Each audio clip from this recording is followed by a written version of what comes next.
Hello, I'm Elizabeth Coombs, and I was born here, grew up in New Albany my entire life, and my parents are Dr. Terry and Teresa Jocelyn, and graduated from high school here in New Albany, and also, I'm just a New Albanian from the start, and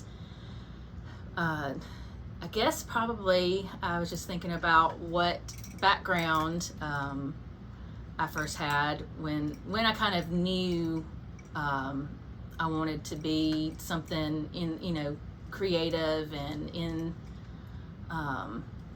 just kind of knew that what path I wanted to take one day is I can always remember in the 5th grade sitting down, getting into first my mother's cupboard in our living room and getting out the Southern Living magazines, and I remember flipping through them, and it was the special edition where they had all of the floor plans and they had all the house plans in them, and I remember just flipping through those and just being amazed by it, and understanding them and being able to look and see, okay, well this is a house, and this is how you go into this one, and this is the foyer, and just the layouts really intrigued me.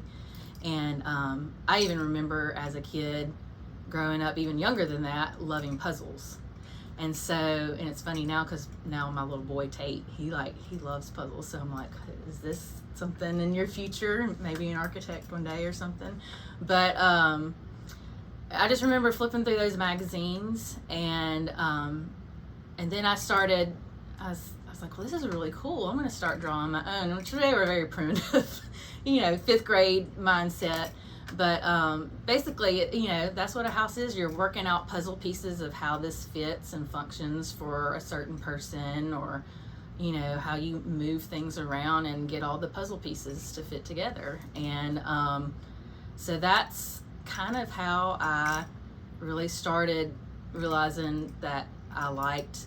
At first I thought I wanted to be an architect, and I thought my path was going to be architecture, and so that's how I really first found out that I had an interest in that sort of thing. And then senior year of high school, started looking at schools, and Mississippi State had a great architecture program. Also briefly looked at the Savannah College of Art and Design. They have a great school, but it was too far away. But of course, Mississippi State Bulldog, we're gonna go for that. And so applied to the architecture program and got accepted. And first semester, I realized it wasn't quite what I thought it was gonna be. It just wasn't quite. It didn't fit exactly like I thought it was going to. And so I started struggling, being like, well, what? I thought this was what I was gonna do. What do I do now? So I kind of looked at 2 different avenues. First I started thinking, I was like, well, maybe I love music. I love singing. Maybe music's what I want to do. I started talking to somebody in the music program, and then I started talking to another one of my friends, and she said, I think you need to talk to Emily Foreman. She's in the interior design program, and I think you would probably really like that. It's really similar to what you're kind of doing, but not quite as much on the architecture spectrum, and why don't you talk to her about that? So I talked to Emily Foreman. She was a couple years older than me, and Emily Roberts at the time, and she showed me some of her projects and what she was doing, and I thought, you know what, I think that is what I want to do. That's kind of what I thought. That's what I had in my mind of what I wanted to do, what I thought had anticipated the architecture program being. And so I started looking into it, and switched my major after that first semester, and started down that path and haven't looked back. And got my first job. Braxton and I got married. That's my high school sweetheart and husband now, and father of our 3 children. And we got married right after college and moved to the DC area. And I got my first job as a residential designer at a firm in the DC area that did a lot of high-end clients and clientele, and got to learn a lot those first few years. And then decided that I was going to wanted to do some more on my own, and I gotten enough experience to where I could sit for my NCIDQ exam for my licensure program. That way I can practice on my own, and started doing my own client design and started studying for the NCIDQ, and did a little on my own client design in the DC area. And then we decided we wanted to move back a little closer, and so we wanted to be back down in the South, so we moved to Atlanta. And I passed my licensure exam not long after we moved down there, and I was pregnant with our first child, and started out a little bit of client design there and did that there. And we started growing our family. And then not long after that, I'd say, I guess Lily was she was 1. Braxton's dad got diagnosed with ALS, and so we knew we always wanted to come back home to Mississippi eventually. We just didn't know when or how that would work out, or what the time frame would be, but that pushed us. We were like, okay, this is the time. You know, we need to get back for family, and that's what we need to do. So we moved back, and we had already been doing a few rental houses, and we had done a few flips in Atlanta. I'd mainly been doing client design, but we had started doing a few flips. That part, Braxton, we had started kind of some of the real estate stuff, and then he had bought some houses here in New Albany, and I'll be honest, I wasn't real thrilled about right at first. And because they were very dilapidated and needed a lot of work, and really our first renovation here in New Albany was our Airbnb, and we thought that really is just to have a place to land when we came back and visited family. So that was kind of really our first renovation project here back home. And then we started on some of the more rental properties, and yeah, they were in rough shape. I wasn't real thrilled about them a lot of the times right at first, but then as we went on, I started to really grow to love a lot of these old homes, and the character that they had, and bringing them back to life. I was able to see, I started to realize that I could really actually change these properties and transform them, and like bring them from just the pits of despair into, you know, a really great refreshed home. And that really fits my personality too, because I love, I guess, kind of my personality type. You know, I don't know if you've ever heard of those Enneagrams, but I'm like a type 1. I'm a reformer, and so like it just fits me to a T. And so I love bringing things that are old just back to life, and just completely transforming them. And so that's been fun to do over the last several years. I guess 8 years now we've been doing this. And so yeah, it's been a journey. Our most recent projects, we've done a lot of homes, but then we're merging into bigger projects now. We've just wrapping up just a few last details on the Shands building downtown. We've got commercial tenants downstairs, and we are wrapping up little minute details upstairs, and we'll be photographing those soon and pushing those out to get renters, and excited about that in the apartments upstairs. And then we have another big project, the shirt factory, that we're excited about, and that's going to be a really fun one. So that's kind of where I am. What kind of helps fill up your creativity bucket when you are drained? So I'd say my biggest inspiration I get is probably when I love to travel. And so when we travel and we go places, I get inspiration from all these places we go. And so, I mean, we were just in Charleston, and I got a lot of inspiration there, and just all the restaurants and the hotels, and so a lot of these larger cities, I mean, we've been to Europe, and I love traveling and just seeing the history and the architecture there, and that excites me when I get to see. And then I mean, and even on, you know, online and through Instagram, of course, too. I'll see a lot of things that I get inspired from. But yeah, I mean, I think a lot of it comes from travel a lot of times, and that's where that can get expensive. Right. But you know, but it's fun, and we love to, you know, and that then you get a rest too, and then you get a break, and you kind of get refreshed from that. I'll say too, this isn't really inspiration, but I get like in these like little creative zones sometimes where it's just like I get on a roll, and like especially like in AutoCAD or when I'm space planning and it starts coming together. I don't always enter into a project and know exactly what I'm gonna do. I enter it and I have a basic idea, and it just eventually along the way it just keeps getting honed and refined the further I get into it. And like especially the shirt factory project right now, it's just layers and layers, and you just, you know, it gets better the further, you know, further you get into it. But yeah, sometimes I get into a creative zone when I'm on the computer and doing space planning. And yeah, I'll sketch out things sometimes, and then I'll, you know, first, and then put them into the computer, or I'll just draw out things on the computer too. Just I'm used to doing it that way, but in AutoCAD, and then tweak and print it out, and that doesn't, and I sketch on top of it, and that doesn't look right. We need to move that a little bit, or just play around with it.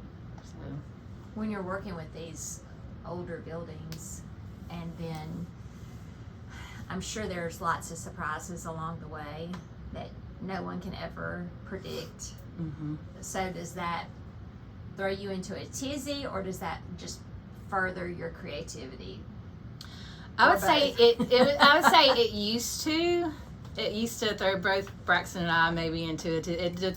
We may have different things that we've got thrown into a tizzy about. Me, certain things, and him, others. But we've kind of learned to roll with the punches now. That's just how historic and older homes are. Like, there's always going to be something, and we have figured out how to fix it along the way. There's no problem too big that you can't fix. And I've had to learn that.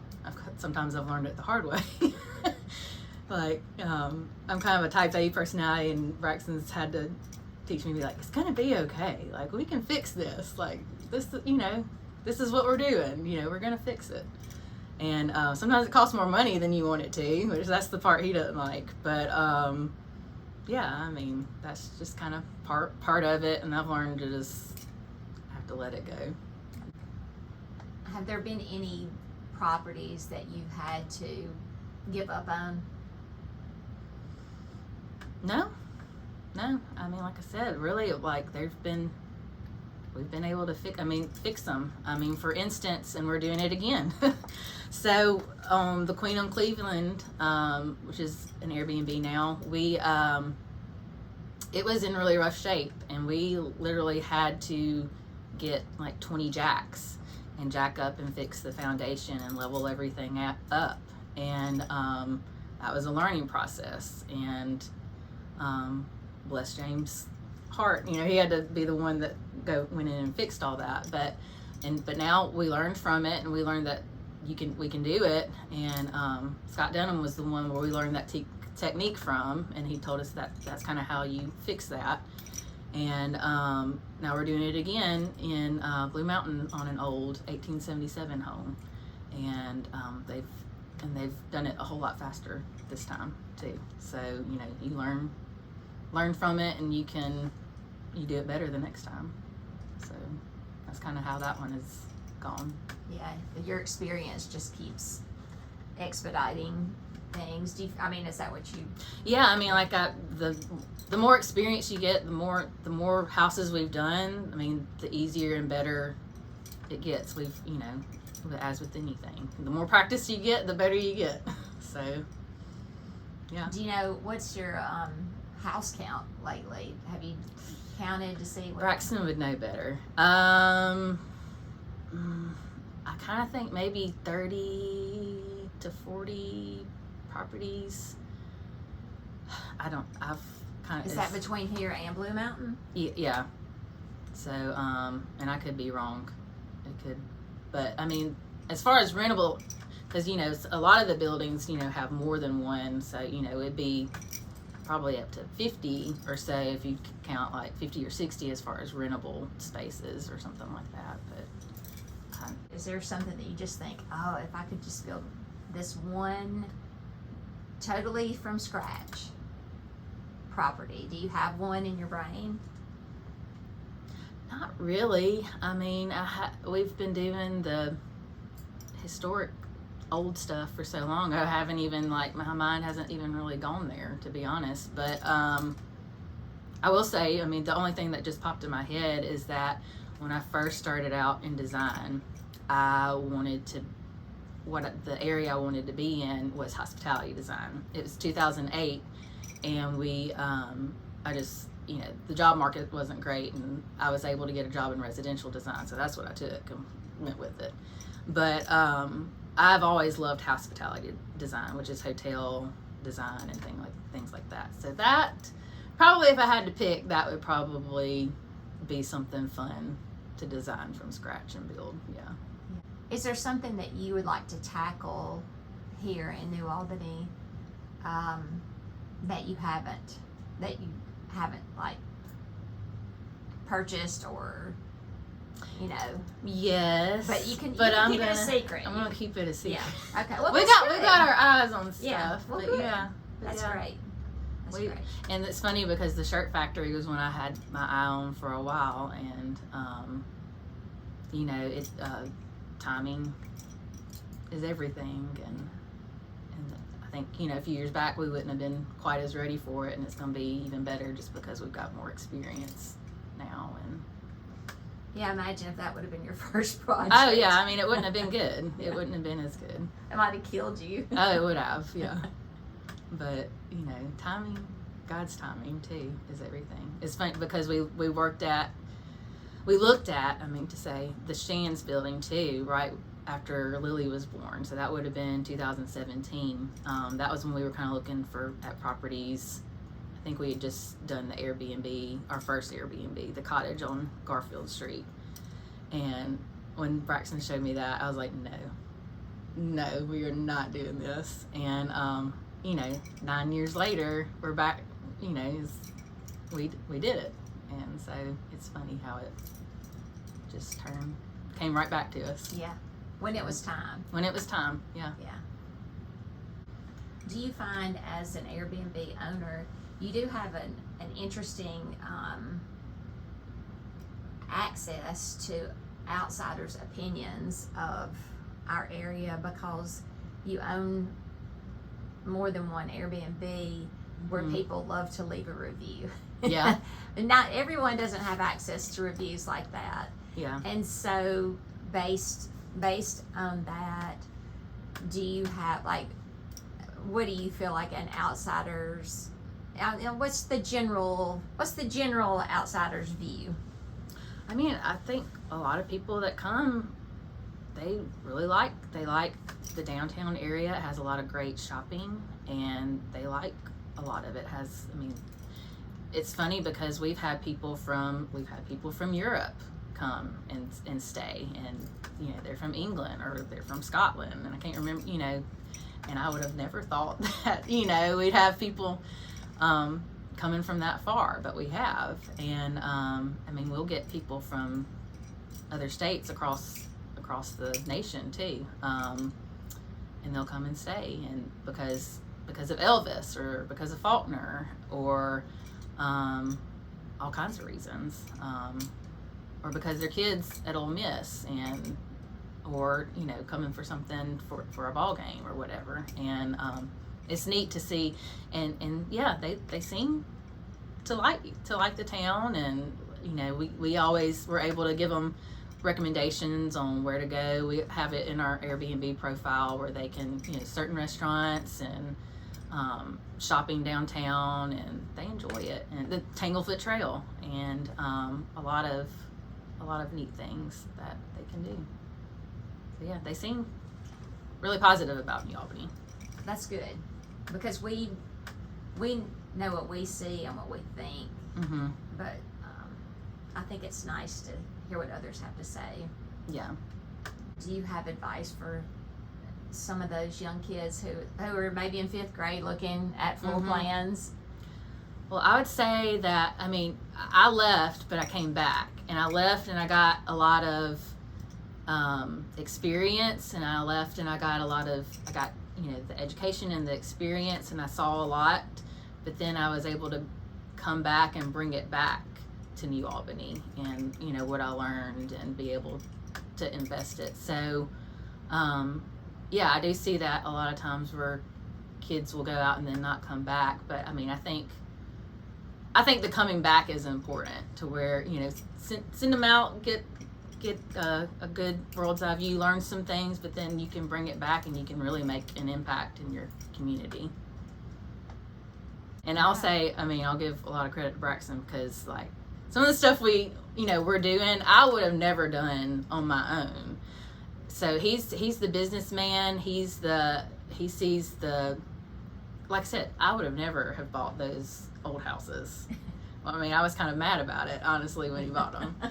But, and it's really been, I'm thankful that it's all worked out the way it has, because, to be honest too, with client design, I feel like I would be away from my children a whole lot more, and then doing this, I can make my own schedules and work from home, and I work around everything, and cram in as much work as I can, and then go do the stuff with the kids I need to do, or do the stuff at home I need to do, and it's just it's been a good fit for our family. So he's the business mindset of it, and he's got some visionary. Yeah, I mean, like he's not going to buy a property unless he can see somewhat of what it can become.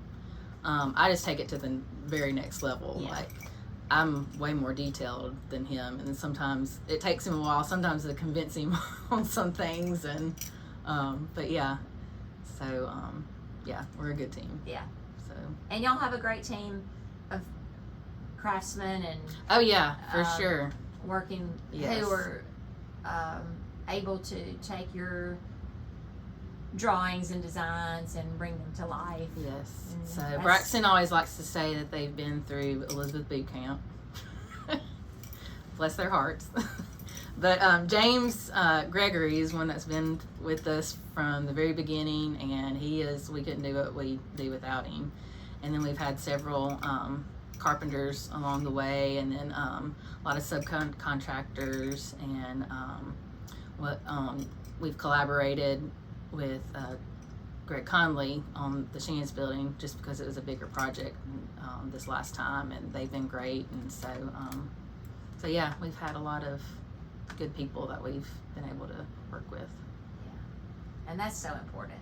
Yes. Too, that they're capable enough, but also that you can trust them to do it the way you see it needs to be done. And so I mean that was a process too, right at first, to where getting them to understand my drawings and what I have on paper, and being able to build it in real life. And but now we've got to, I mean, they know what I expect and what I like now, and they know we've worked with each other long enough now to where they know my ways. Yeah, they can almost read your mind. Yeah. So yeah, they know, I better call her on this. Yeah. And that, wow, how important is that? Yeah. Yep. That's great. So it's been good. It's been a fun ride. Yeah. So far. It'll be fun to see what's next, and to watch the progress of all the stuff that you're doing constantly. You got a lot going on. We do. It's great to watch. Yeah. So yeah, we're finishing up the Shands building over the summer. We're I don't know if you've seen this one, the old house in Blue Mountain. It was a boarding house, and built not long after the college was founded, and so it was all girls, and so it's basically pretty much kind of getting converted back to what it originally was, and so it'll be roommates in the bedrooms, and we're hoping, crossing our fingers, that we can get it all done before this semester. So Before August? before August. We'll see. Yeah. So anyway, but And the Shands building, there are already people in the downstairs. it's already all that's leased, and then we're at like very minute. We'll probably get photos this week and market them for apartment tenants. So. And then when do you anticipate starting, like really getting going? I'm sure you've probably already done some stuff in the shirt factory. So it's cleaned out in the shirt factory, and then I have gotten my plans as far as I could get them, and we have handed them over to an architecture firm. Belinda Stewart is working on those, and we're getting really close to nailing down the fine details of the floor plan, and we're almost there. And then we'll hopefully start on that. We hope in the fall after we complete the Hutchins house. So that's the projected timeline. That's what we're hoping for. So we shall see.